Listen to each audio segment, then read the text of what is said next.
বন্ধুরা, বাড়িতে থাকা জিনিস দিয়ে এই রকম রেমেডি যদি আপনারা বানিয়ে সাদা পাকা চুলের মধ্যে ব্যবহার করেন, আমি কথা দিচ্ছি আপনাদের চুল কখনো সাদা হবে না, সব সময় কালো কুচকুচে থাকবে, তাও আবার কোনো কেমিক্যাল ছাড়াই যদি আপনারা এই রেমেডিটা একবার বানিয়ে ব্যবহার করেন, চুল হবে সিল্কি শাইনি কালো ঘন। বন্ধুরা, মালবিকা কিচেন উইথ ভিলেজ ফুডে আপনাদের সবাইকে স্বাগত জানাই। আজ আমি আপনাদের সাথে খুবই সুন্দর একটি রেমেডি শেয়ার করব। সেটা হলো সাদা চুল হয়ে গেছে, সেকেন্ডের মধ্যে আপনারা কালো করে নিতে পারবেন, তাও আবার সামান্য কিছু উপকরণ দিয়ে।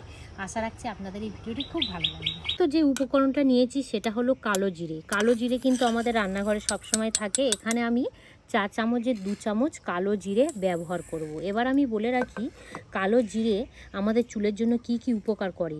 চুলের গোড়ায় পুষ্টি যোগাতে সাহায্য করে এবং চুলকে সিল্কি শাইনি রাখতে সাহায্য করে। যদি আমাদের চুল ঝরা পড়া যদি থাকে সেটাকে রিমুভ করে এবং আমাদের মাথায় রক্ত সঞ্চালন বাড়াতে সাহায্য করে স্ক্যাল্পের মধ্যে। তাছাড়াও কিন্তু আমাদের চুলটাকে কালো ঘন সিল্কি শাইনি করতে সাহায্য করে, খুশকির হাত থেকে রেহাই করে আর নতুন চুল গজাতে সাহায্য করে। পরের যে উপকরণটা নিয়েছি সেটা হলো মৌরি। মৌরি আমি ঠিক 4 চামচে 1 চামচ দিয়ে দেবো। দেখুন, এই মৌরির মধ্যে কিন্তু প্রচুর পরিমাণে অ্যান্টিঅক্সিডেন্ট গুণ থাকে, আমাদের চুলের মধ্যে একটা প্রাণবন্ত ফিরিয়ে আনতে সাহায্য করে। দেখবেন বয়স হয়নি তার আগে চুলটা সাদা পাকা হয়ে যাচ্ছে। যদি আপনারা এই রেমেডিটা ব্যবহার করেন, চুল সবসময় কালো থাকবে, সিল্কি থাকবে এবং তার সাথে সাথে যদি স্ক্যাল্পের মধ্যে কোনো অ্যালার্জি থাকে বা চুলকানি থাকে বা র্যাশ বের হয়, সেটাকেও রিমুভ করতে সাহায্য করে। এখানে নিয়েছি লবঙ্গ 5 থেকে 6 পিস। এই লবঙ্গ আমাদের চুলের জন্য কিন্তু ভীষণ উপকার করে, চুলের গোড়া মজবুত করতে সাহায্য করে, তাছাড়াও নতুন চুল গজাতে সাহায্য করে। যদি চুলের মধ্যে আগা ফেটে যায় বা চুল হয়তো মাঝে থেকে কেটে ঝরে পড়ে যাচ্ছে, সেটাকে একদম পুরো রিমুভ করে দেয় আর তার সাথে সাথে আমাদের স্ক্যাল্পে রক্ত সঞ্চালন বাড়াতে সাহায্য করে। রেমেডিটা বানানোর জন্য একটাই জিনিস অবশ্যই আমাদের মাথায় খেয়াল রাখতে হবে, সেটা হলো লোহার কড়া।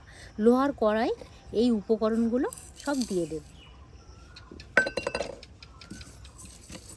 ধরে নিচ্ছি, এই কড়াটা বসিয়ে দেবো। দিদি একটু সাবধানে, যেহেতু আমাদের কড়াটা একটু ছোট। প্রত্যেকটা উপকরণ এইভাবে ভালো করে লো টু মিডিয়াম আঁচে জাল করে একটু ভেজে নেওয়া হবে। সুন্দরভাবে ভালো করে দেখুন নাড়াচাড়া করার ফলে একটা কালার চলে এসছে। এবারে নিচে নামিয়ে নেওয়া হবে। মশলাটা গুঁড়ো করে নেবো তো? হ্যাঁ, গরম গরম অবস্থায় এবারে পাউডার বানিয়ে নেওয়া হবে। মশলার কিন্তু একটা সেন্ট বার হচ্ছে, জানো? হ্যাঁ হ্যাঁ, খুব সুন্দর সেন্ট বার হচ্ছে।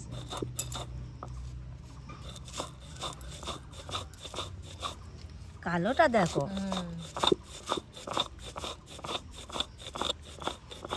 গুঁড়ো করে দিচ্ছি, তুলে দাও। কালো হয়েছে গো। এবার আমি এখানে ব্যবহার করব 1/2 চামচ খাঁটি নারকেল তেল। দেখুন, নারকেল তেলের মধ্যে কিন্তু প্রচুর পরিমাণে গুণাগুণ আছে। আমাদের চুলকে খুব সুন্দর ময়শ্চারাইজার করে, ঘন করে, কালো করে, সিল্কি করে, শাইনি করে। তার সাথে সাথে চুলের গোড়ায় পুষ্টি যোগাতে সাহায্য করে, খুশকি রিমুভ করে, আমাদের মাথার ত্বকে স্ক্যাল্পে রক্ত সঞ্চালন বাড়াতে সাহায্য করে। তো এখানে আরও একটু তেল ব্যবহার করে নেব।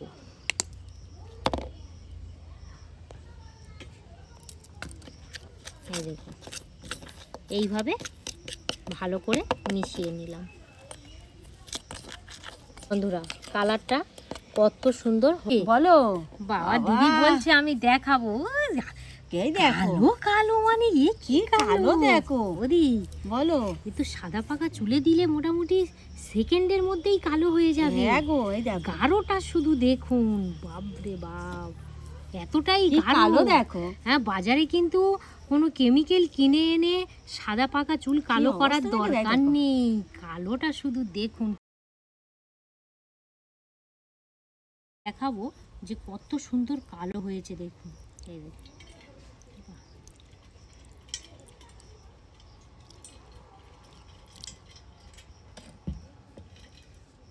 এই দেখুন, এখানে কিন্তু জল দিয়ে হাতটা ভালো করে ধুয়ে নেওয়া হলো, তার সত্ত্বেও দেখুন একটুও বলে কিন্তু কোনো কালার ওঠেনি, কতটা ডিপ দেখুন।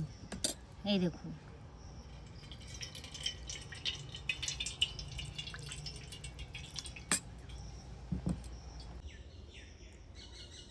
কালারটা শুধু দেখুন, এই দেখুন খুব সুন্দর বন্ধুরা। কালার দেখেছো? আর যে চুলে ব্যবহার করা হচ্ছে সেটা কিন্তু মানে একদম সাদা নয় আর একদম কালো নয়। অনেকের কিন্তু এই রকমই একটু আর কি লালি লালি চুল থাকে, তো সেই সব বন্ধুরা যদি আর কি কালো করতে চান তাহলে কিন্তু অবশ্যই এই রেমেডিটা মাথার মধ্যে ব্যবহার করবেন, খুব সুন্দর হবে।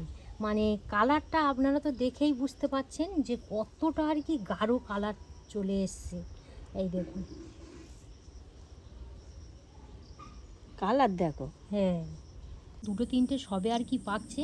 এখানে তো দেখে বুঝতে পাচ্ছেন, এই দেখুন 3-4টে চুল আর কি পাক ধরে গেছে। তো এই অবস্থায় এই রেমেডিটা দিয়ে দেবেন। এই দেখুন, কালো হয়েছে দিদি বলো, কালারটা শুধু দেখো খুব কেমন সুন্দর আসছে। কালার।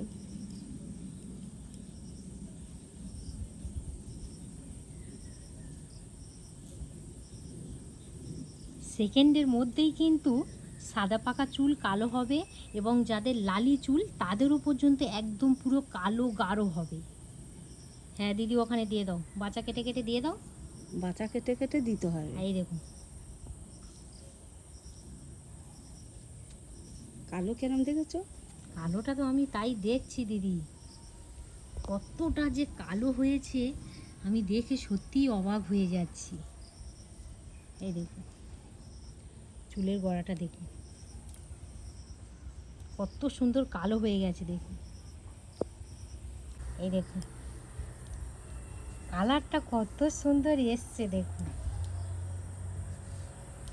ভালো করে দিদি তাহলে মেসেজ করে করে দিয়ে দাও। হ্যাঁ, চারিদিকে মাখানো হয়ে গেছে। হ্যাঁ, তারা তো প্র্যাকটিক্যালভাবে দেখে বুঝতেই পারলেন যে কতটা কালো। আর এখানে আমি 4টে জিনিস ব্যবহার করেছি, যে 4টে জিনিস ব্যবহার করেছি সেই কটা কিন্তু আমাদের রান্নাঘরে থাকে, অর্থাৎ বাজার থেকে এক্সট্রা করে টাকা দিয়ে যে এই রেমেডিটা বানানোর জন্য যে খরচ করে কিনতে হবে সেটা করার কোনো দরকার নেই। আপনারা শুধু এই প্রসেসটা একবার ফলো করে দেখুন না, খুব সুন্দরভাবে রেজাল্ট পাবেন। এখানে আমার ছেলে বন্ধুদেরকে বলছি, যেসব বন্ধুদের আর কি চুল সাদা হয়ে গেছে সেই সব বন্ধুরা যদি এই রেমেডিটা বানিয়ে স্নান করার ঠিক আধ ঘন্টা আগে ব্যবহার করে আধ ঘন্টা রেখে দিয়ে তারপরে জল দিয়ে যেমনই নর্মালভাবে আপনারা স্নান করেন তেমনই করবেন। আর সপ্তাহে একদিন দেবেন, মানে মাসে 4বার ব্যবহার করে দেখুন না, আপনাদের চুল একটুও সাদা পাকা থাকবে না এবং যাদের লালি চুল সেটাও থাকবে না, সব সময় কালো কুচকুচ করবে। দিদি তোমার এই পদ্ধতিটা কেমন লাগলো বলো? এত কালো হয়েছে কি বলবো, আর বাজারে যেতে লাগবে না, কেমিক্যাল কিনে আনার জন্য, না তাই তো? আর বাজারে যেতে লাগবে না, বাড়ি থেকে বানাবে, বাইনে মাথায় দেবে, দেখবে কতটা কালো হয়। তো একবার এই প্রসেসে ফলো করে দেখুন, খুব সুন্দর রেজাল্ট পাবেন। আর বেশি কথা বলবো না, এতক্ষণ আমাদের সঙ্গে থাকার জন্য আপনাদেরকে অসংখ্য অসংখ্য ধন্যবাদ জানাই।